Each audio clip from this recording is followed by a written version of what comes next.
Welcome back to the Bible and Theology Matters podcast. I'm your host, Paul Weaver, and I have the privilege each week of leading conversations with some of my favorite Bible scholars and Bible expositors. Today, we continue our conversation from last week with Dr. Kostenberger on his two books. The first book is entitled The Jesus of the Gospels, an Introduction, a college-level book, and then also an abridged, more popular level, easy to access, user-friendly, Introducing Jesus, the Fourfold Gospel.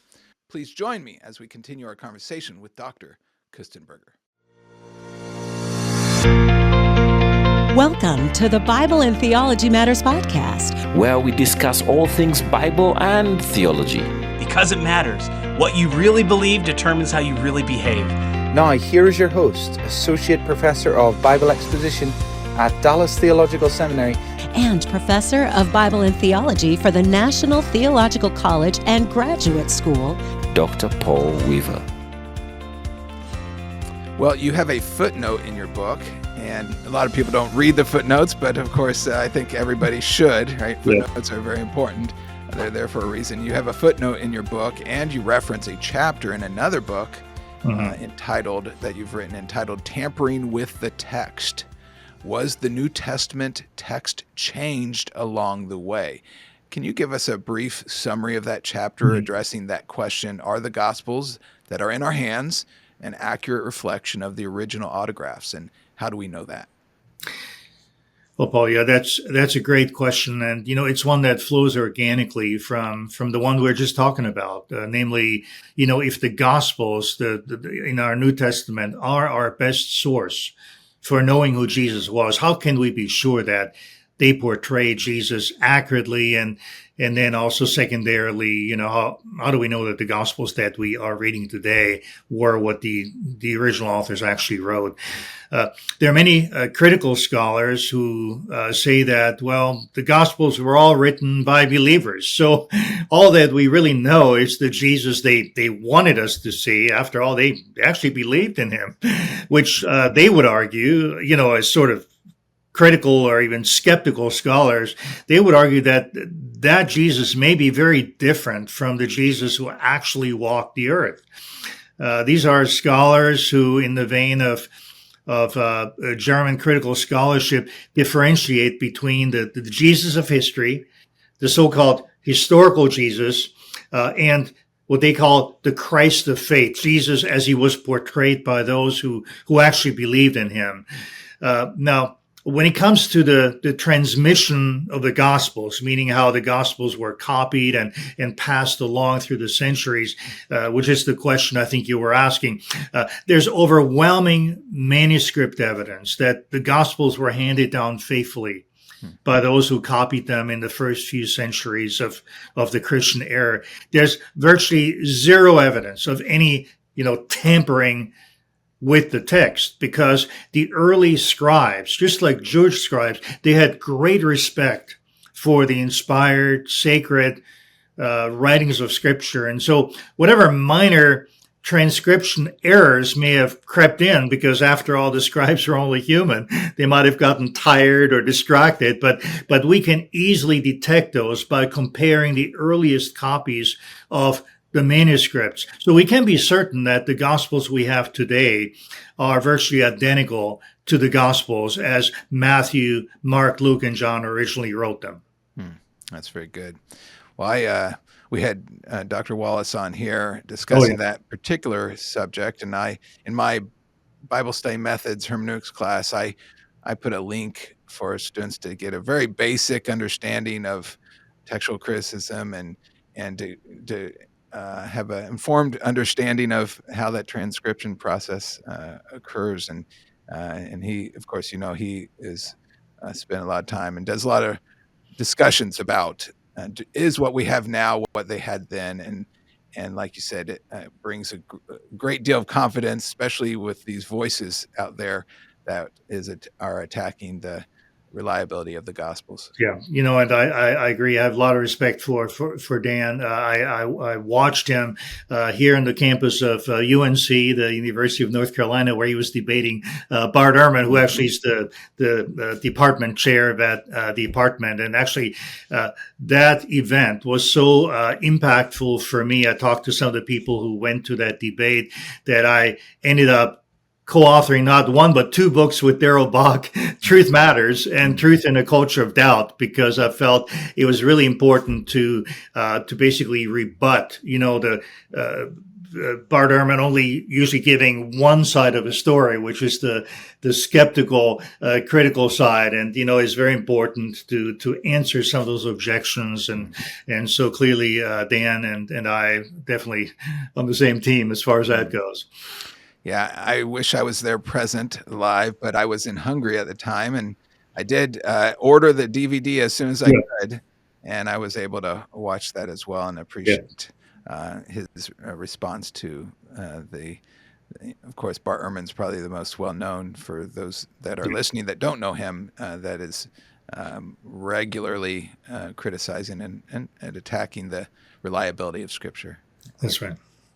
Well, in your book, The Jesus of the Gospels, you include 5 premises for the approach you take in the book, one of which is, and I quote, "We should recognize that the Gospels each provide accurate and distinctive yet personal and complementary accounts of Jesus' life.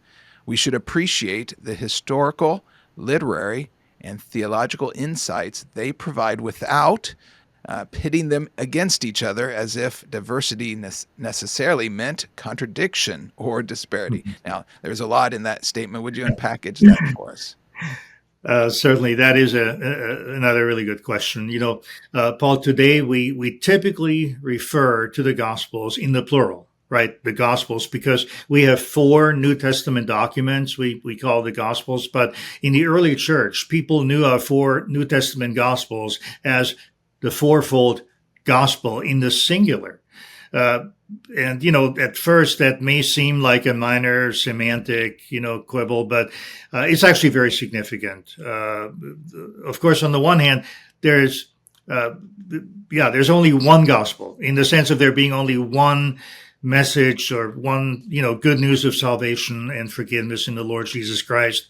There's only one gospel, not 4 different, messages of good news. That's obvious. But that said, we have in our New Testament 4 witnesses to that one gospel: Matthew, Mark, Luke, and John. So that's why I chose the subtitle to introducing Jesus, the fourfold gospel, the gospel according to Matthew, Mark, Luke, and John. So what we see is the underlying unity between the New Testament gospels, and yet we have 4 accounts according to those 4 witnesses. So what that means is each evangelist tells the story of Jesus by emphasizing certain things about Jesus, by selecting from the abundance of available material, whatever was most relevant for himself, for his audience.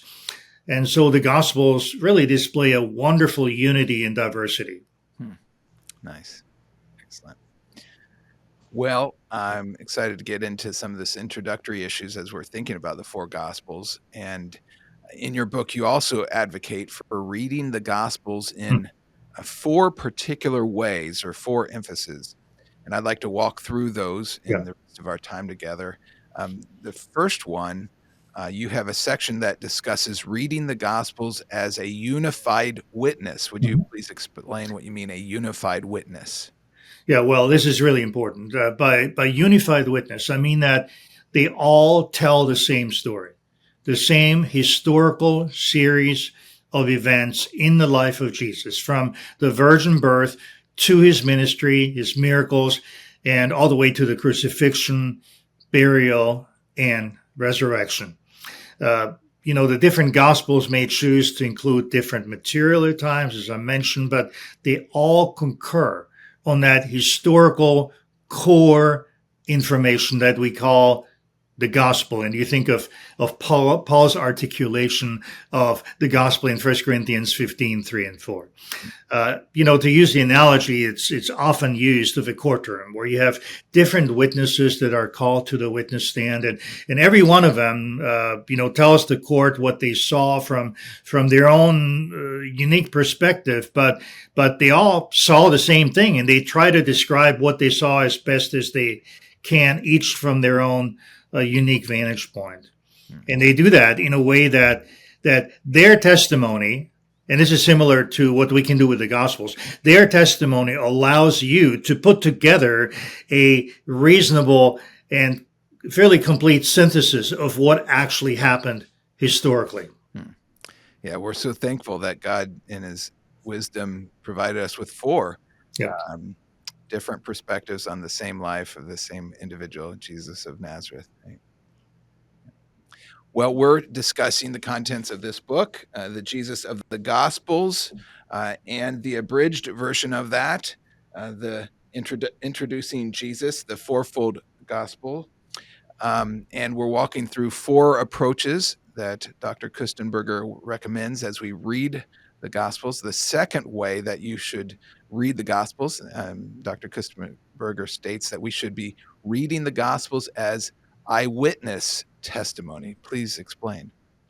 Yeah, that's one of the most important ways we can read the Gospels as eyewitness testimony. The most important criterion of canonicity, of determining what ought to be included in the New Testament canon in the early church, as you know, was that of apostolicity. That is, the connection of a given book, in our case, the Gospels, to an apostle. And in the case of the Gospels, Matthew and John were members of the 12 apostles, while Mark and Luke were what you might call apostolic associates with Peter, in Mark's case, or Paul, in Luke's case, respectively. So connected with this criterion of apostolicity is also the importance of eyewitness testimony.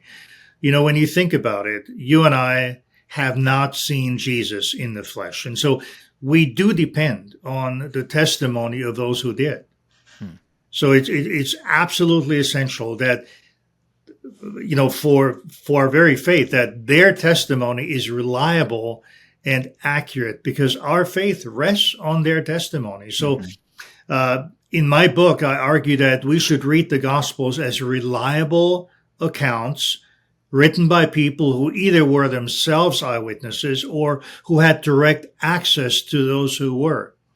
And that means that we can trust the Gospels. We can trust the underlying witness of those who wrote them. And we can have confidence that our faith is on a sure foundation.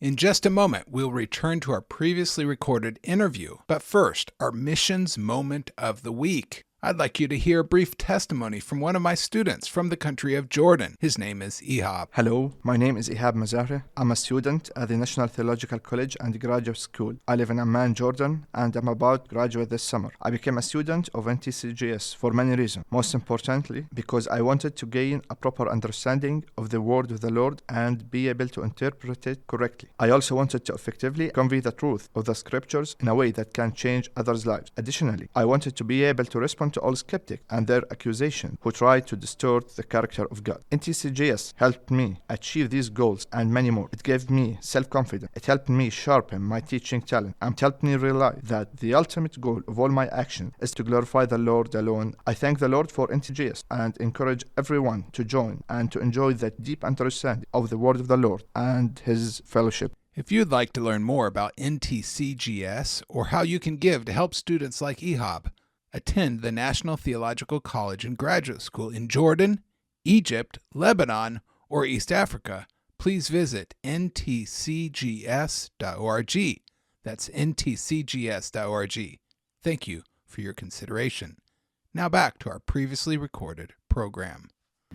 And as we investigate even further, if truth is on our side, and it is, then a careful inspection of that truth will only confirm or validate our beliefs already. And Would you comment a little on the dating of these books and how that affirms what we know about this being the eyewitness accounts? And Yeah, absolutely. There is the argument sometimes made that we have other gospels as well. Many of them the so-called Gnostic gospels, and I think the important thing to realize, like Gospel of Thomas, Gospel of Philip, and the important thing to realize is that the four gospels we have in the New Testament are completely unrivaled. They're much earlier, contrary to some who've tried to argue, like the Jesus Seminar years ago, that the Gospel of Thomas was the earliest, the most primitive gospel. That's been soundly refuted by those who've shown that it's dated no earlier than the middle of the 2nd century, the absolute earliest. And so it's the Gospel of Thomas being derivative of our New Testament Gospels rather than the other way around. Also, we need to remember that Gospel of Thomas, for example, is not even a gospel the way you and I would think of it, with a narrative flow to it. It's simply a collection of sayings of Jesus, 114 sayings of Jesus. So it doesn't read like a gospel at all.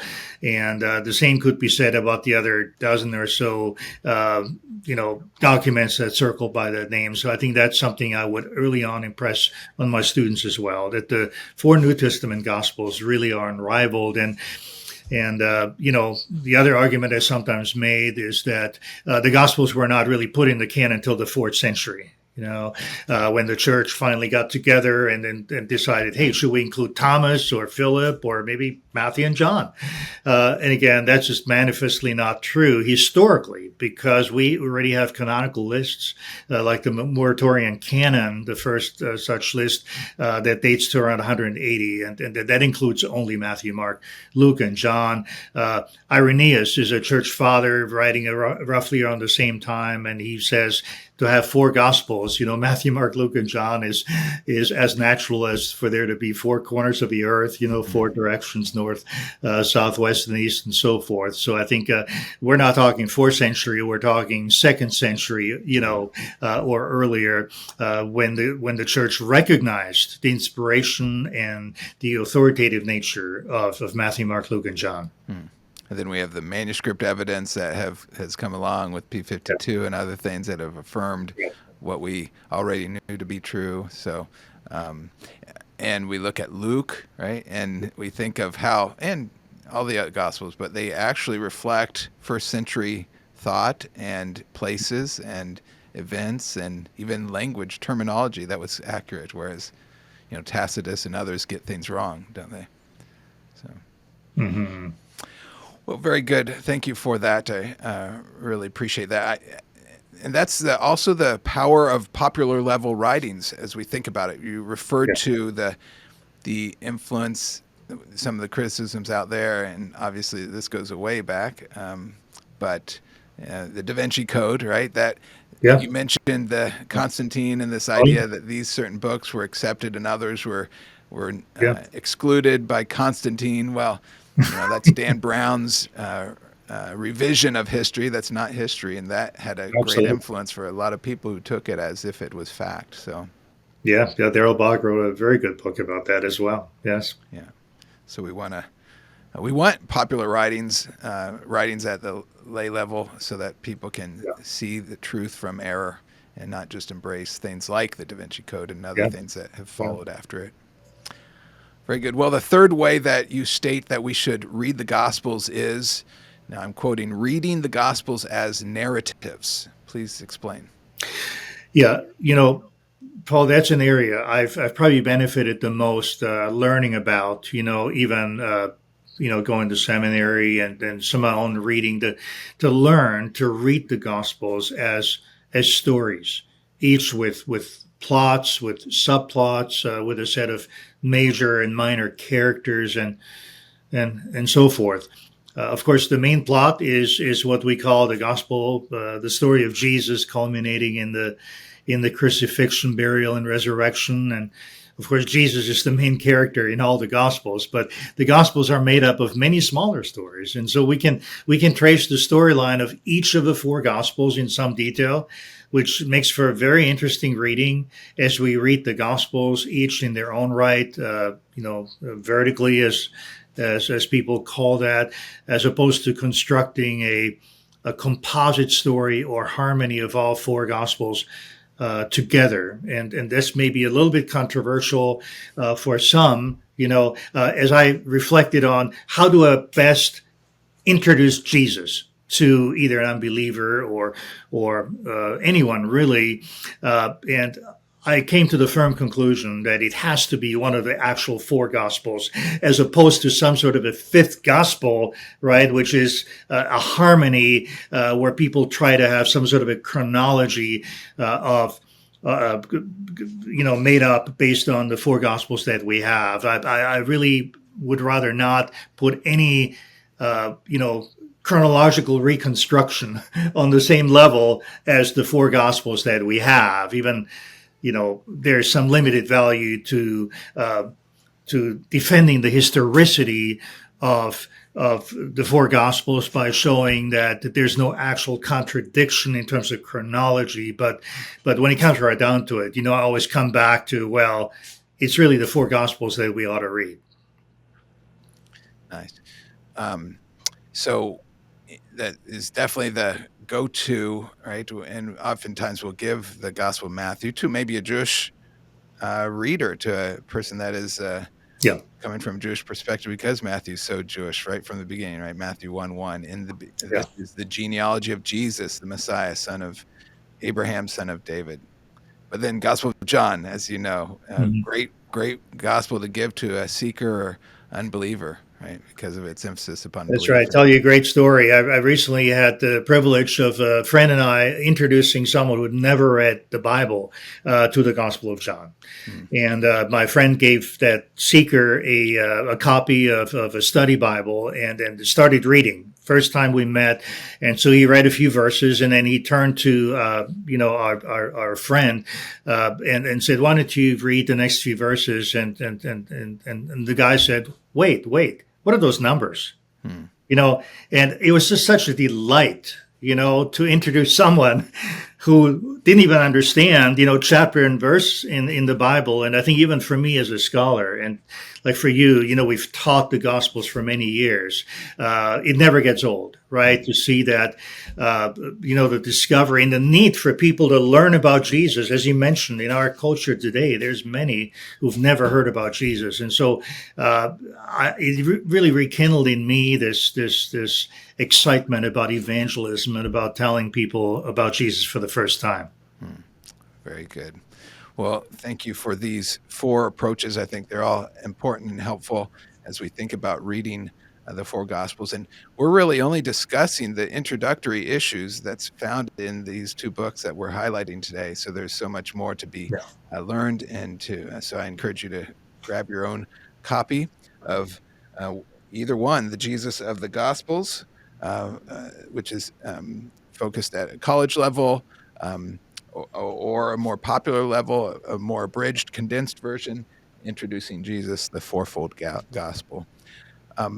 Before we go, I'd love for you to elaborate further on, I touched on this a little bit, elaborate further on how the four gospel authors are editors, right? John tells us that no book or series of books could contain all the events of the words and works of Jesus. So they have to choose to include things and also to highlight certain things and not others. So would you explain that process and the significance of that? Well, yes, we often call the evangelists authors, and we speak of the authorship of the Gospels, but rightly understood, they were probably not authors in the modern sense, like one who writes a novel or a book today. I think a better way to think of them is they were servants of the church who compiled a series of accounts of what Jesus said and did, from, as we talked about, from eyewitness recollection and from the oral preaching of the apostles in the first few decades of Christian movement. So yes, we might call them compilers or editors.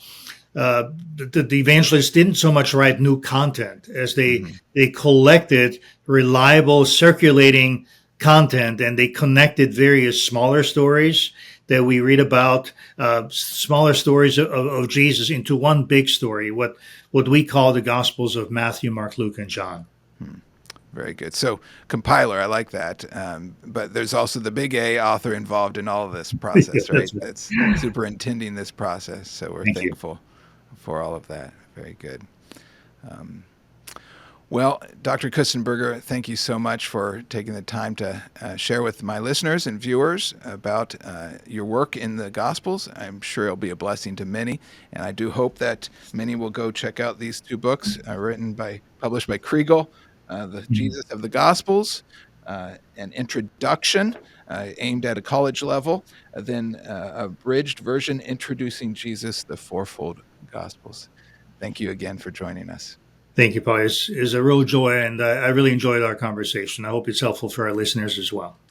Well, our time is up for this edition of the Bible and Theology Matters podcast. If you are interested in receiving a free copy of one of the two books that Dr. Kostenberger has written on this subject, either The Jesus of the Gospels or the abridged version introducing Jesus, the fourfold Gospel, you can head over to my YouTube account and share this episode with someone else. And if you do that on YouTube or Facebook or Instagram and let me know, contact me by my email, pweaver@dts.edu, and you can be entered for a drawing to receive one of these two books. I hope you'll join us again next week. But until next time, never forget, Bible and theology really does matter, because what you really believe determines how you really behave. Bible and Theology Matters podcast is a listener-supported podcast devoted to helping Christians grow in their knowledge of the Word of God and in their relationship to the God of the Word. To learn how you can partner with the Bible and Theology Matters podcast, Visit us at BibleandTheologyMatters.com. That's Bible, A-N-D, TheologyMatters.com.